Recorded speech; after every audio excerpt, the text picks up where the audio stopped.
You're listening to the Pre-Hospital Care podcast on the Medics Academy Network. Welcome back to the Pre-Hospital Care podcast with myself, Owen Walker. In this episode, I'm going to be exploring human factors. And actually what we're going to do is have a mini-series on human factors. So I'm going to be speaking to 3 clinicians from across the spectrum of healthcare around human factors and how it impacts their individual tasks and environment, both from their experience, from their clinical practice, and indeed from their recollections on previous events. So what I wanted to do initially is just set the context and give a couple of lectures from my experience on human factors, and then we're going to speak to these clinicians and just really frame the information so that there's real relevance to the information. So what I want to do is look at what human factors are important initially.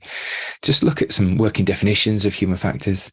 Then we're going to look at the history and origins of human factors. So I think it's really important to know where it's come from. And then look at the main domains of human factors.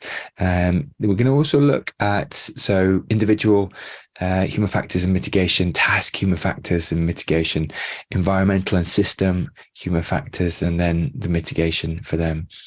We're going to look at NASA as a seminal case study because they were one of the first institutions to really notify the world, or indeed their own employees, of human factors, the presence of human factors.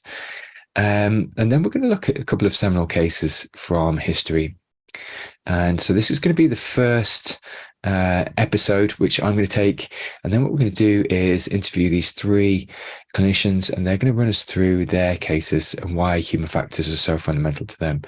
So the reason why I'm focusing on this is I really do think that human factors is an integral part of what you do as a clinician, and if you choose to ignore the human factors, then I think you are at risk both clinically, but they are certainly working in the background, and we should and indeed do have mitigation strategies for these. So before I crack on, please do rate and review the podcast. It's great to get your anecdotal feedback, but also get your perspectives on what other content would be useful to see. I've started screening these episodes on YouTube, so please just look for the Pre-Hospital Care podcast on YouTube and you'll find me there. So you can start to watch these. This is actually going to be a presentation, so it might be really worthwhile going to YouTube and watching this presentation, because if you're listening to the audio, there will be vital pieces of information that you'll see if you look at the visuals. What I'll also do in the show notes is put links to some fantastic content on human factors. So some videos, some seminal videos, and also some PDFs from institutions like NASA and their approach to human factors. All the information is in the public domain. But what I really want to do is start to frame this information with some really fantastic, well, I say fantastic, really useful and interesting cases. They are tragic cases rather than fantastic, but they really frame and compound the information which is going to be contextualized within the presentation. Okay, so I'll crack on, but please do give me your feedback. I'll also include my email at the bottom of the show notes, so please do feel free to ping me an email. Okay, so I'm just going to share my screen. Here we go. Okay, so like I said before, we're going to look at why human factors are important. We're going to look at definitions, the history, the 3 domains, individual, task, and environment. We're going to look at NASA and human factors. Then we're going to look at 2 seminal cases. So this picture says it all, really. And if you're just listening to this podcast rather than watching, what I'm showing here is 2 medicine boxes, one saying noradrenaline, one saying dexamethasone. Both with the same signage, same color, same size box. So essentially they look exactly the same. And this picture absolutely typifies human factors. So, it might be hour 13 of a 12-hour shift. So you're an hour over your end of shift. You are struggling to give a patient, maybe they've got acute COPD issues, or indeed the COVID-19 symptoms, and you're looking to give them dexamethasone, but the noradrenaline looks exactly the same. And this is something we're going to tackle within the presentation around these latent human factors or system human factors, which actually make life and the job more difficult and can actually increase medical error. Okay, so the cost of medical error, this is really prudent to look at this, because there is a number of figures being bandied about, but they say upwards of sort of 200,000 number of avoidable deaths from 2020. So that's 1 in 10 patients develop healthcare acquired conditions due to during hospitalization due to human factors. But 200,000, the precise number is 206,020 patients of avoidable deaths. That's massive. So the percentage of sentinel events reported by the Joint Commission between 2005 and 2017 resulted in patient death was up to 52% was related to human factors. And also just looking at it's reporting, so there might be a little bit of reporting bias here, but actually when you dissect down the data, you look at across the spectrum of medicine, the hierarchy of use cases, or indeed the hierarchy of human factors, is unintended retention of foreign bodies within body cavities, maybe post-surgery, falls, then wrong patient, wrong side, wrong procedure, suicide, delayed treatment. So all these constitute fundamental either individual, task and or environmental or system human factors.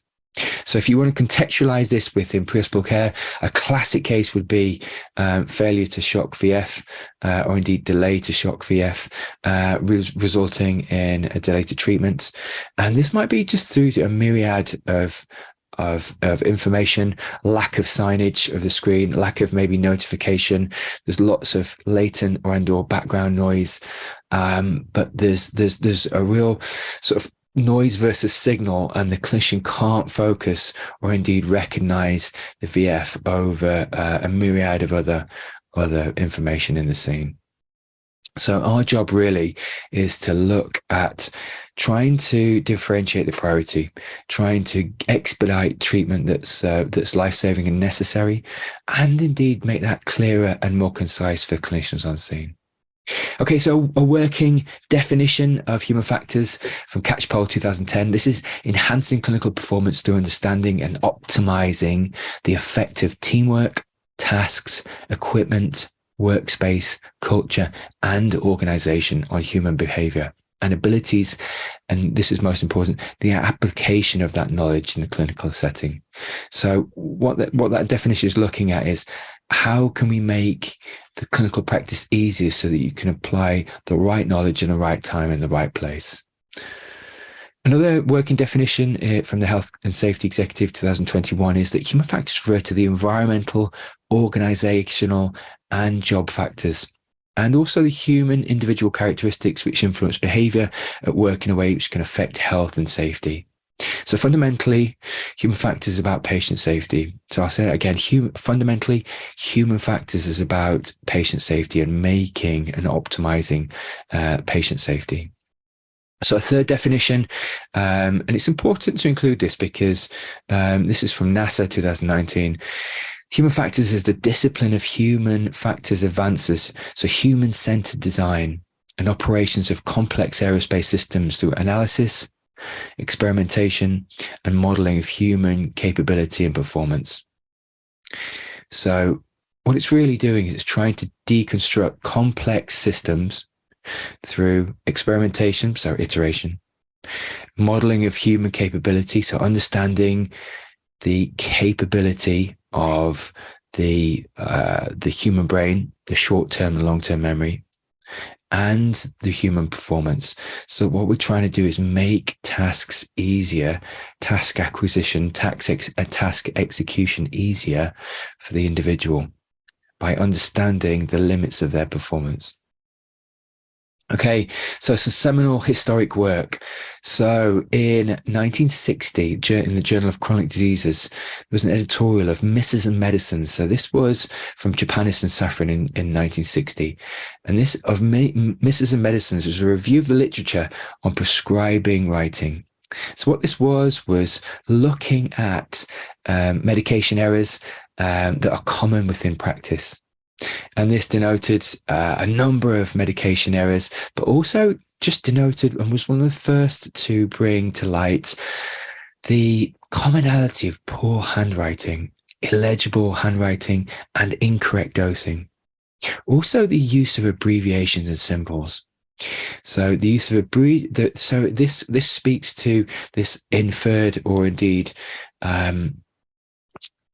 imparted knowledge that you know what the three-letter acronym actually stands for, but it can actually lead to confusion and error. So actually making handwriting and or information simple to understand. So they spoke about electronic prescribing systems that reduce medication errors, and indeed stopping the use of these three-letter acronyms or unambiguous language. So just making language unambiguous so it's clear, concise, and can lead to less medication errors.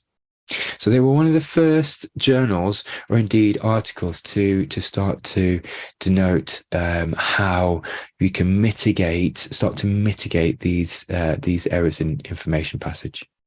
Another seminal case was To Err is Human in 1999.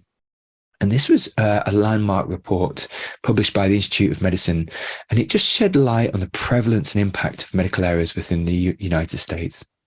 So some of the takeaways were that medical errors were the leading cause of death and injury in the United States at this time, that it wasn't actually the fault of people. So it wasn't due to nefarious people or bad people. It's actually the fault of systems that are prone, that actually disable or enable human error.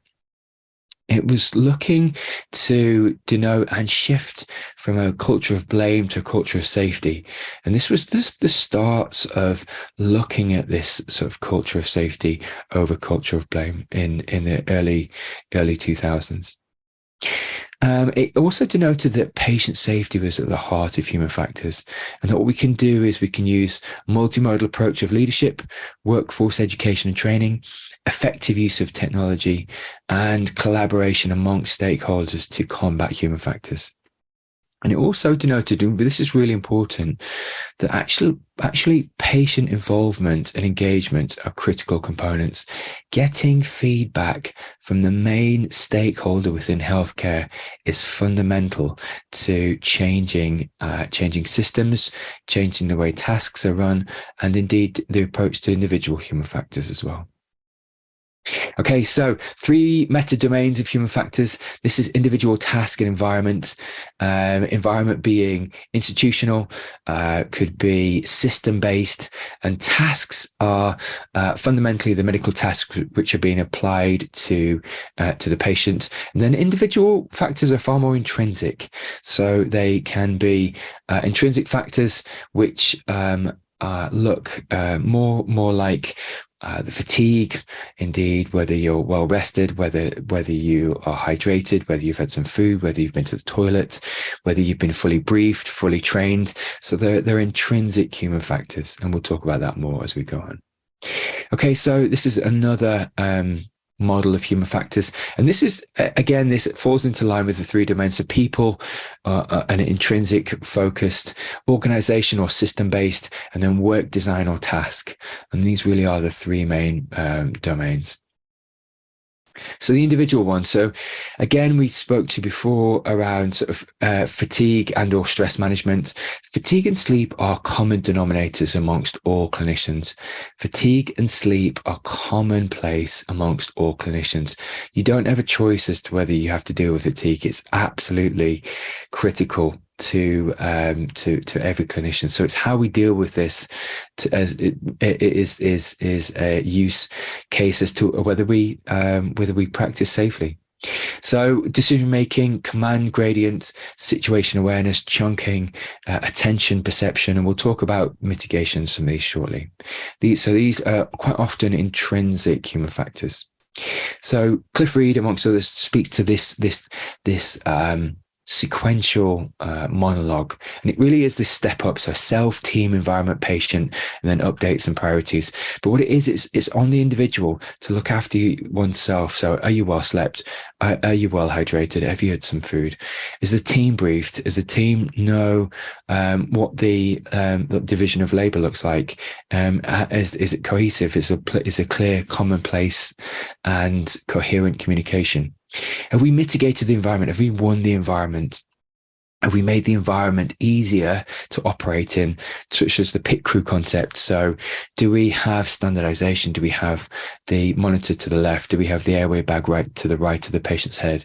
Do we have the crash trolley in clear line of sight?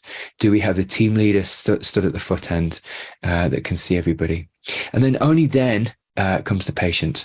And then we've got these updates and priorities, and this is a regular cadence of updates and priorities. So individual human factor solutions. So avoid reliance on memory. So the dorsolateral prefrontal cortex, your short-term working memory is poor at best. So avoiding reliance on short-term memory is fundamental to safe practice, safe working practices. So make things visible and coherent, and that might just be verbalizing and visualizing to other people what you're just about to do, what drug you're just about to give, what intervention you're just about to do. So review and simplify processes. So break them into micro tasks, but never too many, and nice simple processes to make them as achievable and as compliant at 4 o'clock in the morning as 4 p.m. in the afternoon. Standardization is absolutely key. Using checklists, and we'll talk about this in a second, to mitigate reliance on short-term memory, and then decrease reliance on vigilance, because we know when fatigue sets in, vigilance drops. So this is a classic case, and if you can see the screen, don't worry if you can't, if you're listening to this on podcast. I have upwards of 25 numerical and alphabetical characters on the screen in sequence. Now, the working memory, if I was to show you this for 10 seconds, could probably retain 5 or 6 of these, maybe 7. So Miller's magic number 7, plus or minus 2. You cannot retain 25 sequential pieces of information. But if you chunk information down to 3 or 4 letter acronyms, if you chunk them down, they are far better retained. So chunking information is a individual and task-based mitigation strategy to facilitate retention and also facilitate understanding of information as it comes across. Okay, task-based. So kit organization is key, absolutely key. Organizing your kit so you can visually see exactly everything you need. Simplifying kit is also key. So making sure there's not too much kit, there's clear signage. And one something I learned quite early on from doing a lot of expeditions was, if you have multiple expedition medical kits, have them all ordered in the same way. So that actually, if someone else is opening the kits, they know that things are exactly the same way, that and in exactly the same place. So the airway kit is always up on the right, and it's in a different color. The breathing is up on the left. The circulation or mass hemorrhage is in the front pouch, but it is the same on every bag. So systematization of task is absolutely key. So some of the increased errors we look at and indeed are familiar with is just so shortage of time. So rushing procedures and trying to make sure we've got adequate time to execute a procedure. Inadequate checking. So we always say that actually you're only as good as the kit you've checked. Poor procedures, and that might just be poor procedural performance across the domain, but maybe it might have been poor procedural rehearsal. So how have you practiced the skill? Because how you practice is quite often how you will perform in real life. And then poor human equipment interface. So how, is it a complex piece of kit to use? Is it overly complex? Is there lots of complicated tasks interlinking? And how can we de-escalate that? How can we simplify that? And then the classic case is unfamiliarity with the task. I never say that word. Unfamiliarity with the task. So becoming familiar with the tasks in training, so when you execute it in reality, it's only a short step to actually task execution. So we say sort of train hard, fight easy. Train hard, fight easy, which really is around this high fidelity simulation, trying to mimic reality as much as possible, trying to make training as difficult as possible, so that when it comes to task execution, or indeed just patient care, you already have really difficult analogs of practice. So train hard, fight easy, so that when you have a difficult patient in front of you, you rise to the level of the challenge, you rise to the level of your training, or indeed fall to the level of your training, but your training really does back you up. Okay, task execution. And this is really around, like we talked about before, the pit crew concept. So knowing where your kit is going to be, because it's in the same place every time. And actually, when you look up, if you're at the airway, the team leader is in the same place. The person doing CPR is in the same place, and the person that's going to come in and sub out the person who's doing CPR is right behind that person. So there's a clear sequence, and it not only looks organized, but what it does is it allows for simultaneous activity, which is absolutely key. Okay, so the PACE acronym. So the PACE acronym is really around an escalation of alert. So what it is about challenging someone who has completely lost bandwidth, someone who's completely lost situation awareness, and someone who's starting to do dangerous procedures and or not return to simple and yet effective intervention. And so it is really around looking at probing. So are you sure you're doing the right thing? Then escalating to alert, so repeating the concern. Then looking at challenging quite quickly challenging the treatment, and then it is about being externalizing or declaring the emergency. So it's escalation to an emergency. So it's declaring the emergency, right? This is an unsafe procedure. I want to come out of the airway now. It's moving through that probe, alert, challenge, and emergency, or declaration of emergency, just to make sure that things are safe. But what it is, it's reliant on setting a command gradient which is flattened. So allowing people to speak into your practice and you speaking into other people's.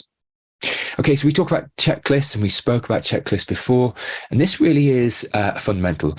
And what it's doing, it's starting to use either colorimetric or indeed visual checklists on the ground, so that you can use your attentive, conscious working memory to focus on some of the pinch points, some of the troubleshooting, and you don't have to remember upwards of 25 pieces of kit or where they go or where they come from.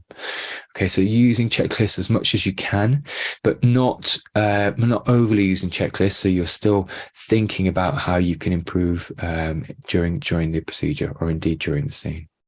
Close-loop communication, and this is absolutely fundamental. What it's doing is ensuring the receiver has the same information as you as the sender. So just making sure the received information is accurate and it comes back to the sender. And I'm sure anyone who's listened to this podcast over time has heard me and or others bang on about closed loop communication. So environmental or system based.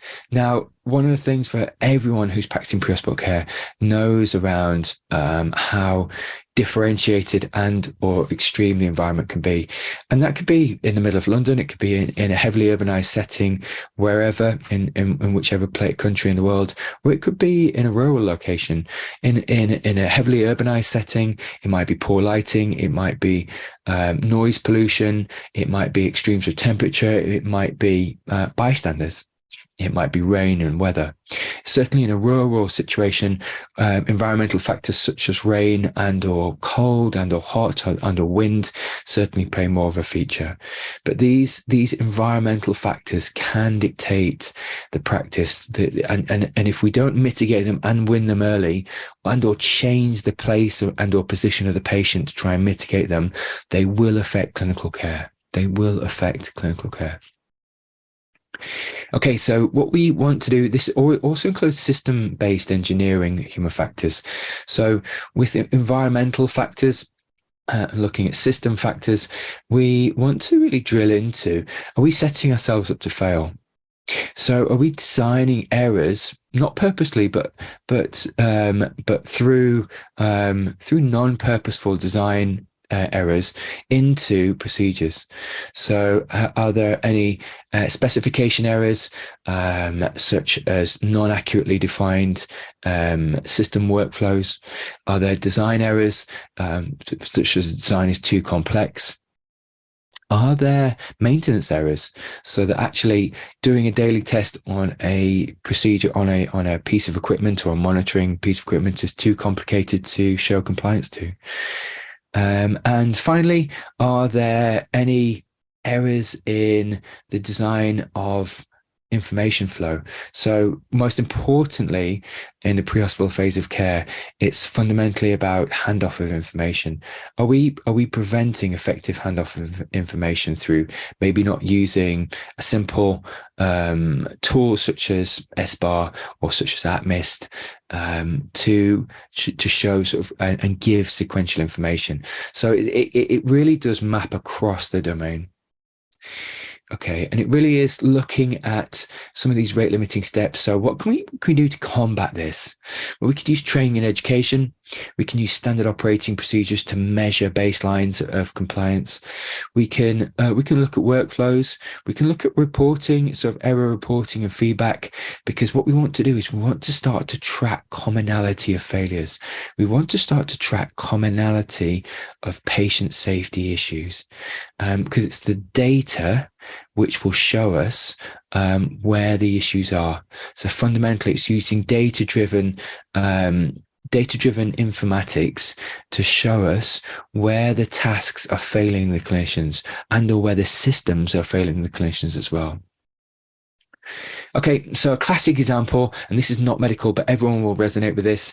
In the era before we had electric cars, the misfueling costs of Australian motorists were $10 million each year. So the average repair costs for the average household was $7,000. And this is around putting the wrong fuel into your tank. So it might have been diesel into a petrol car, or indeed petrol into a diesel car.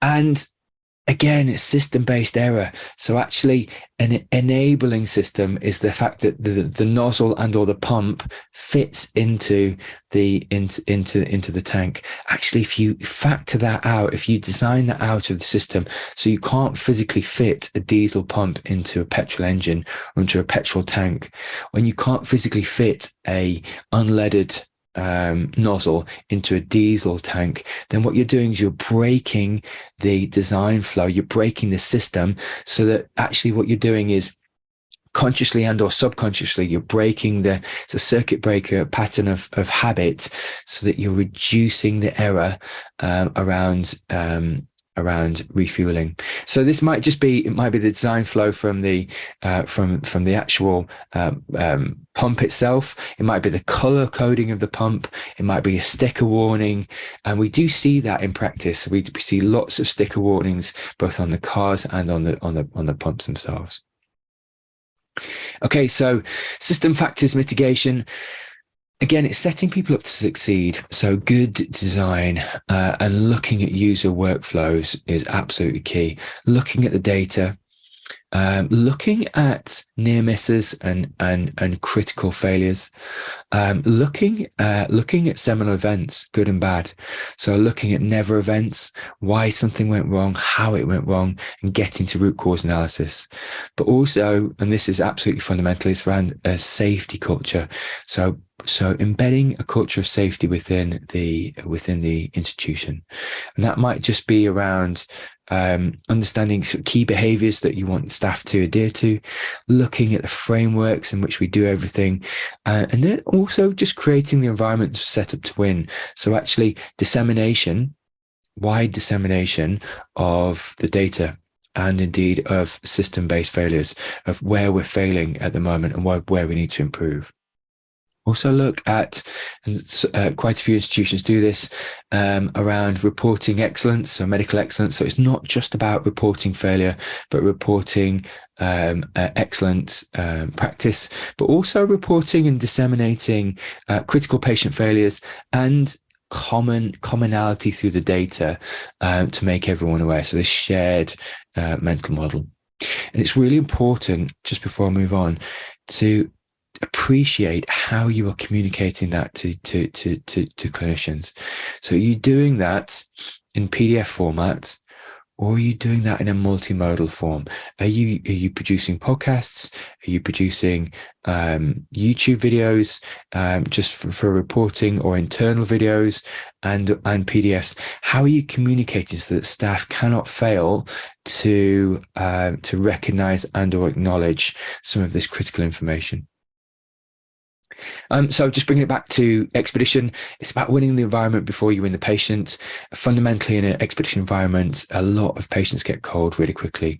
So they get this, there is a lot of issues with hypothermia, and hypothermia mitigation is one of the first things you want to do to try and win the patient over the environment and orchestrate clinical care.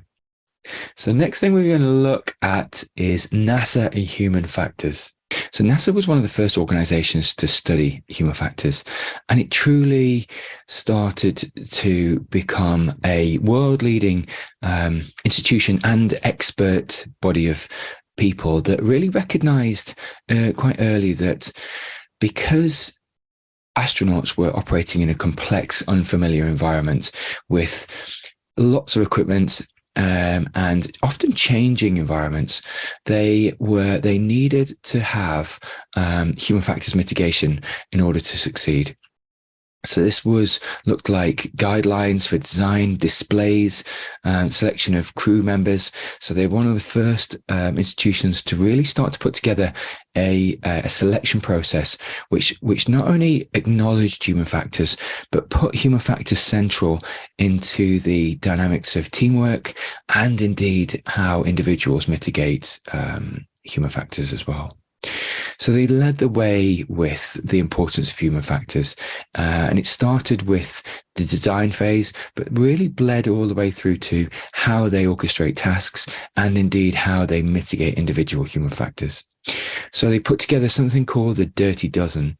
So the NASA Dirty Dozen are 12 human factors which really typify and are most commonly seen within practice.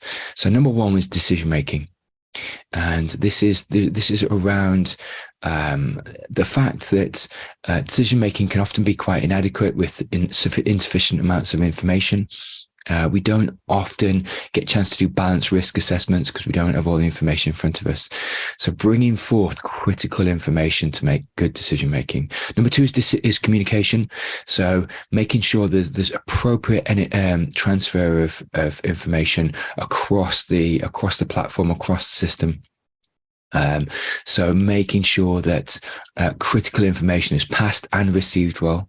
Number three is organizational operations. This is the backbone of policies, procedures, and indeed compliance to SOPs.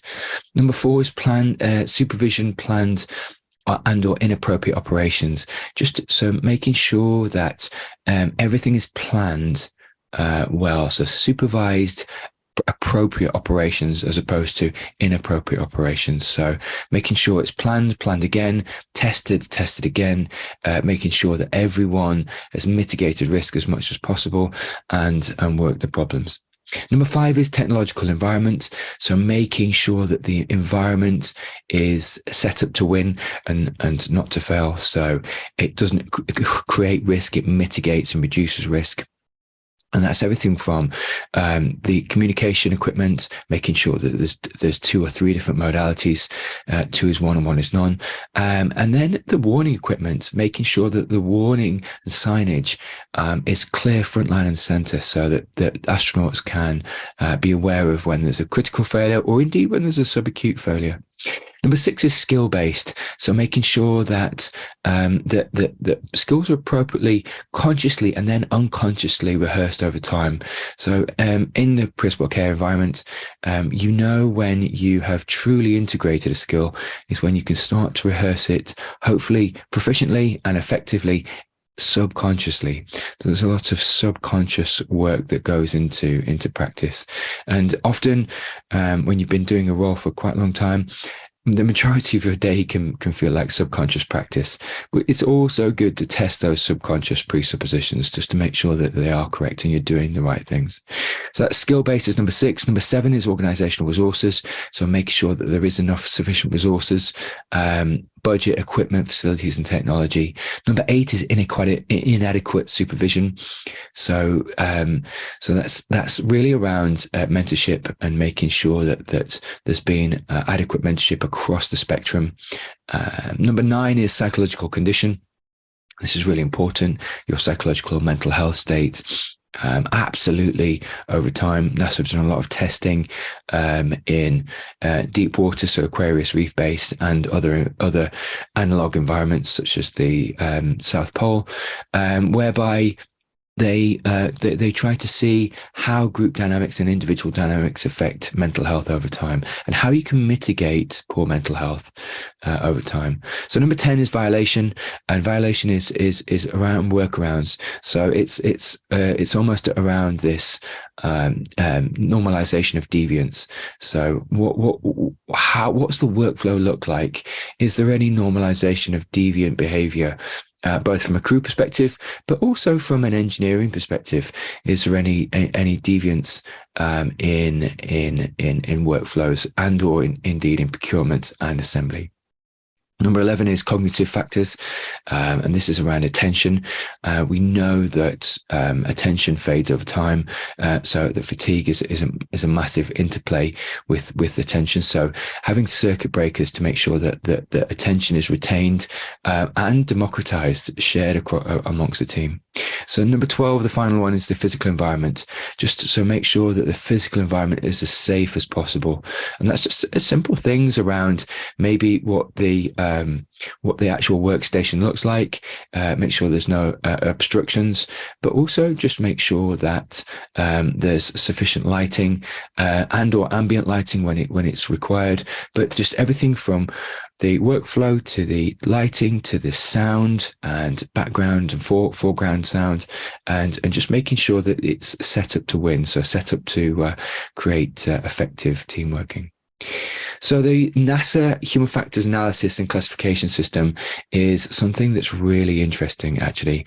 What it does is it buckets some of these human factors into 4 main domains.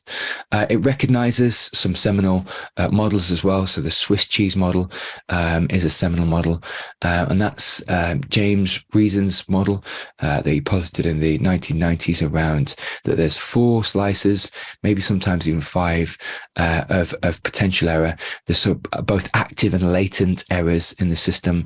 So active errors are the ones which are both active and will impinge practice now. Latent errors are ones which might not be active now, but what might be active in the future, or just waiting to cause or create risk. So the main buckets are acts, preconditions, supervision, and organization. So acts are influences or factors closely tied to the mishap. So it could be decision making, could be judgment errors, could be skill based errors, could be perception errors. So what individual acts maybe have caused this critical failure? Preconditions, and these are largely environmental factors. So what was the physical space? What was the technological space? What was the communication environment like?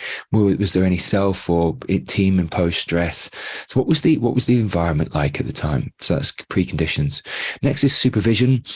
And was there adequate supervision? Was there adequate mentorship? Was there adequate gateways that the individual moved through from a training perspective? And then finally, it's organization.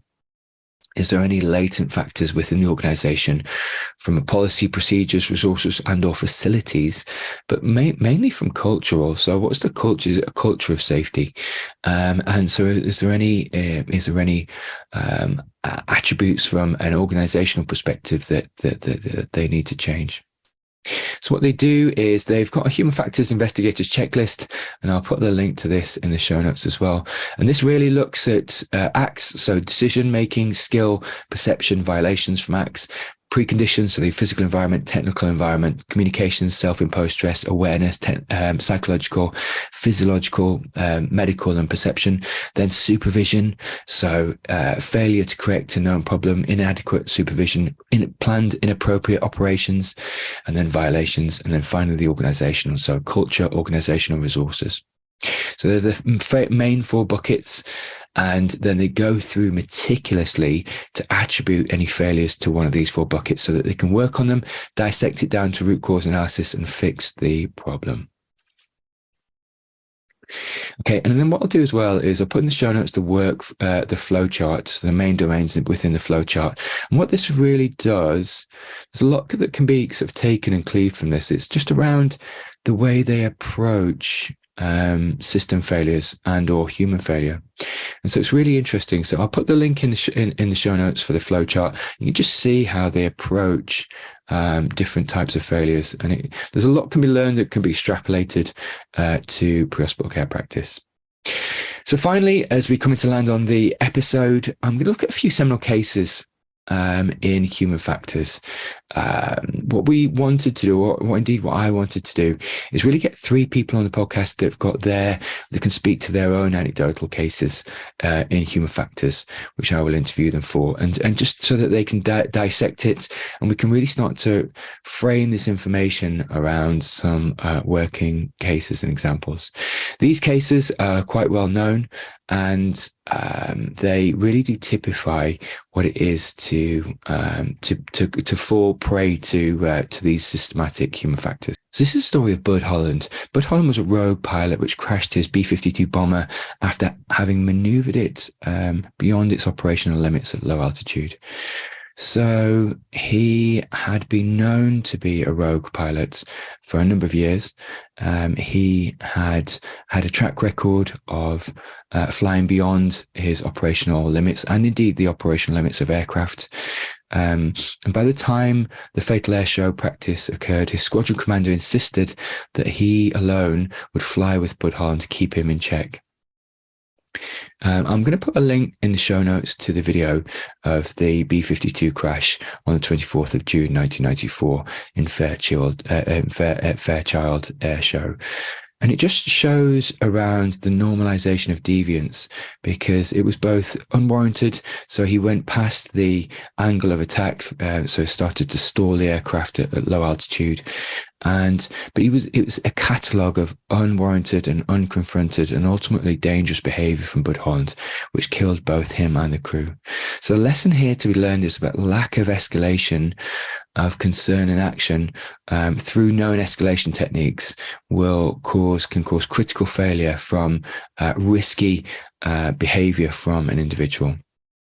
So in this case, it was also revealed that not only decision-making contributed to the crash, but there was also underlying organizational cultural factors within the US Air Force at that time, which contributed to crew's errors. So these factors included lack of training, lack of support for crew members, a culture of aggressive leadership and performance, and a reluctance to acknowledge and address human error. So in response to the incident, the US Air Force implemented a number of changes to its training and safety culture, including greater emphasis on human factors training and indeed looking at the development of new safety management systems. So these lessons from Bud Holland were seminal human factors lessons, which demonstrated the importance of addressing individual risky behavior and indeed organizational factors to preventing future incidents from occurring. So it really did, in this case in 1994, really did raise awareness around escalation of strategies, such as the escalation techniques of probe, assert, such as the escalation techniques of PACE, which is probe, assert, challenge, and escalate and/or emergency. So it's this declaration of emergency when someone is doing a risky maneuver. So we will put in the show notes the video to this case. If you're watching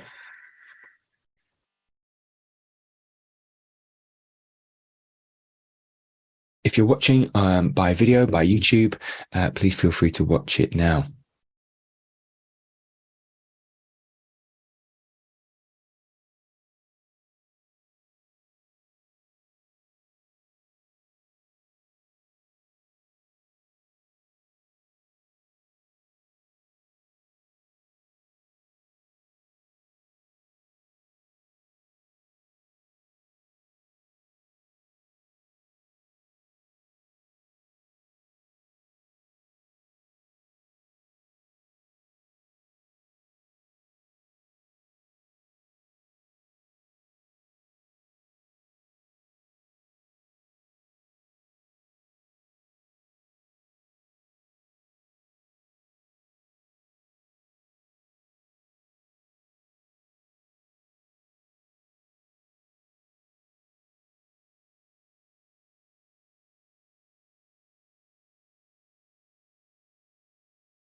Second case is the case of Elaine Bromley.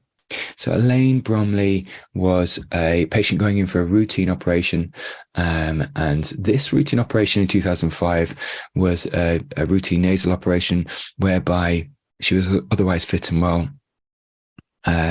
But Elaine Bromley, after what was potentially a routine induction of anesthesia, had unexpected difficulties. So the team started to struggle and had prolonged attempts at securing her airway.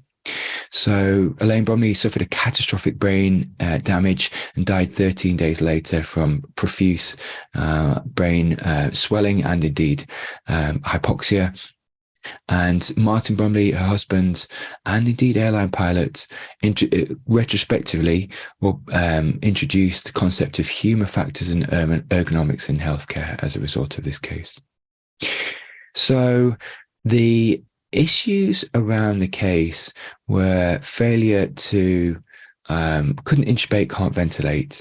So the airway assessment was pretty routine, I believe, the day before, but with poor mouth opening noted on the notes.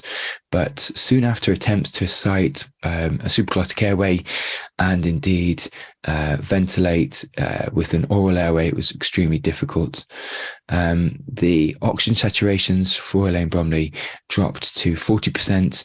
Heart rate started to drop, but before they dropped to 40%, there was plenty of chances to reverse this procedure. So come back to bag valve mask ventilation, or indeed look at front of neck access if bag valve mask wasn't going to work.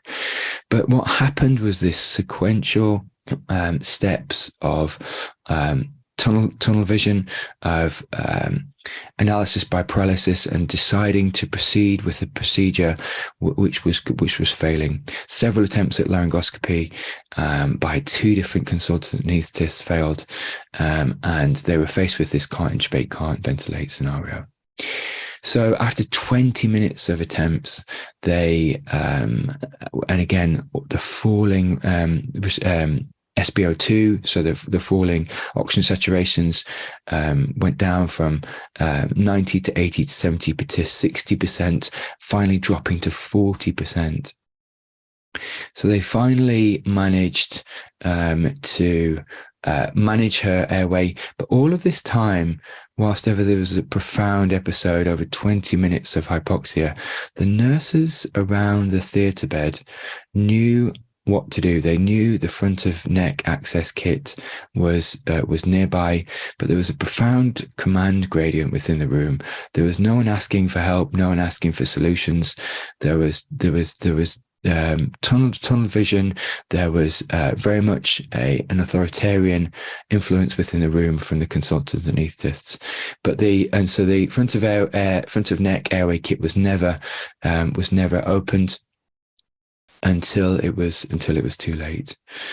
So they managed to reverse the anesthesia until she started to spontaneously breathe. But again, the hypoxic brain injury was too profound at the time, and it was found on a retrospective root cause analysis that there was this lack of communication, lack of teamwork, and this was what led to serious harm through this hierarchy of authority. So Martin Bromley, as a lot of you will know, went on to form the Clinical Human Factors Group in 2000, beyond 2005, and he has done some amazing work within the domain. And this is really around just not only acknowledging, but starting to teach some of the seminal tools to recorrect some of the profound individual, task, and team human factors which can be at play. And also look at the what effective communication looks like within the domain of medicine. And I will also put the links to the video in the show notes for people as well to watch, as it's a really seminal case. Okay, and the final case is one where it's actually quite relevant to practice at the moment, because only the other day, both Airbus and Air France were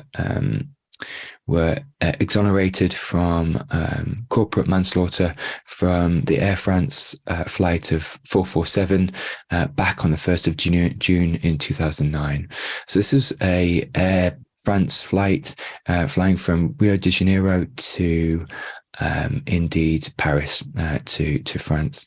And on board this flight, approximately 4 hours into the flight, they started to experience trouble as they went through what they call the intertropical convergence zone. So it's a band of high pressure within the encircling the equator, which constitutes which can constitute a lot of difficult weather for aircraft, and indeed storms as they navigate through it. So this led to the aircraft at approximately 40,000 feet, all the ailerons, so the air notification, speed notification, altitude notification tools started to freeze. So they couldn't differentiate which to believe and which not to believe. This resulted in the first officer pilot, being in control of the aircraft at critical points within the flight, causing it to stall at high altitude, so approximately 40,000 feet, climbing to almost 50,000, and then stalling and over the process of 3.5 minutes, plummeting into the ocean, into the Atlantic Ocean, killing all 228 passengers. So there was a lot of, this was a seminal case for a number of reasons. So these ice crystals created by the intertropical convergence zone were deemed to cause a lot of technical failures, but there was on root cause analysis, there was a lot of human error attributed and communication breakdown to the crash at the time. So the interim reports and the final reports denoted that the pilots didn't notice that the aircraft had reached its maximum permissible altitude, that it did not read the available data appropriately. The stall warning sounded continuously for 54 seconds, and the pilots did not comment on the stall warnings, and apparently did not fail to realize that the aircraft had stalled. So also the pilots didn't escalate the concern to the chief pilot, to the captain appropriately and or quickly that this was occurring. And indeed that the angle of attack was too steep and was not corrected both in time and shared between the team. So the final report denoted that actually the feedback mechanisms between all involved were poor to identify the application of loss of airspeed, information around the crew, and indeed which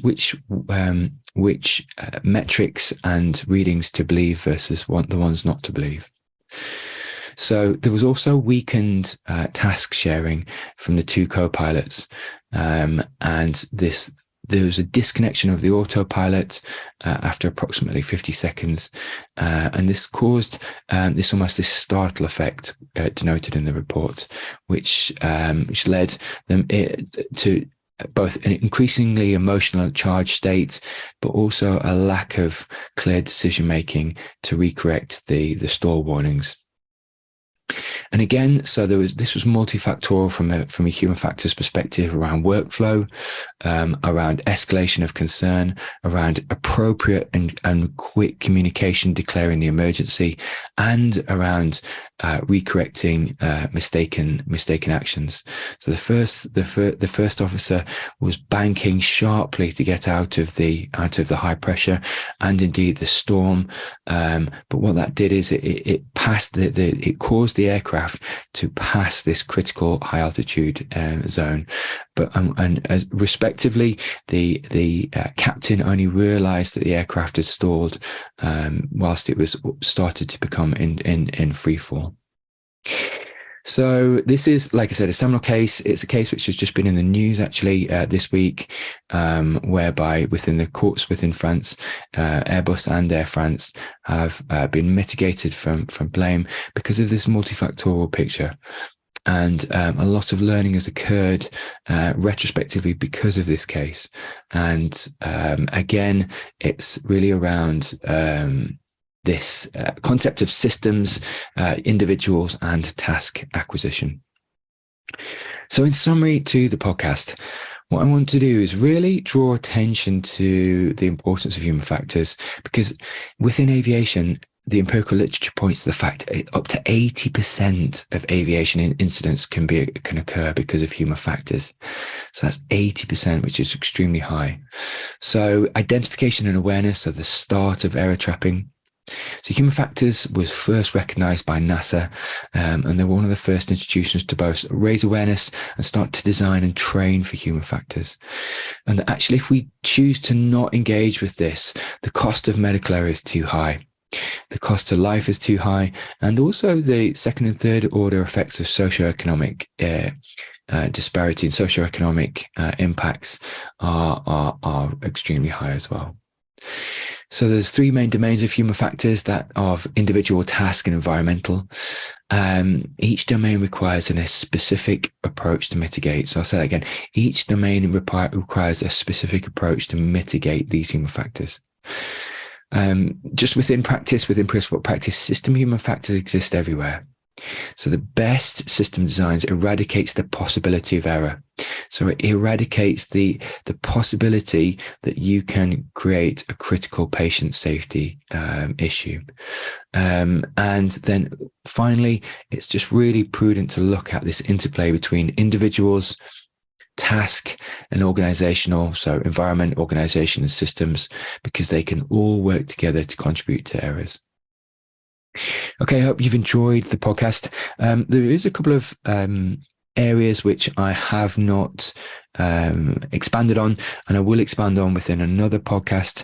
So we're going to look at different models of human factors. So we're going to look at the iceberg model. We're going to look at the Swiss cheese model.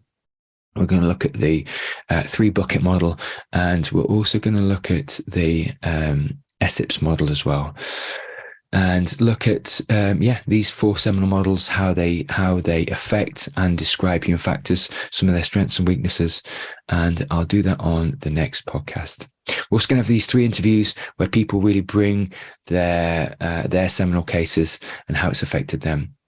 Hope you enjoying the podcast. I'm always open to feedback. Again, I'll leave my email at the bottom of this episode. Please feel free to reach out with content and or feedback. And thanks for listening. You're listening to the Pre-Hospital Care podcast on the Medics Academy Network.